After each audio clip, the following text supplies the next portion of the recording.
si voice of Kirby Hills kelang rat mang kardom baji lo kardom ni review ta than bang ni de rukusan tungjang to tang ton review ta le lang pon thulona. A big breaking news: legendary playback singer ASHA BHOSLE passed away. Legendary playback singer ASHA BHOSLE passed away on April 12, 2026 at the age of 92 in Mumbai Bridge Candy Hospital.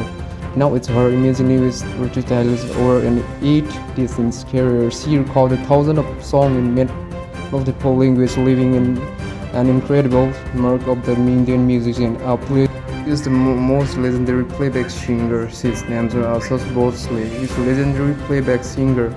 He is the famous singer for Indians, and we lost the gems that ASHA BHOSLE is. He is very talented and big loss for Indians and all the Indian citizens. She is the most versatile, and also she is a playback singer and legendary. We lost the gems for Indian and very sad news for the Indians. Thanks for watching Voice of Kirby Hills news channel. Please support and share for watching the Voice of Kirby Hills to everyone.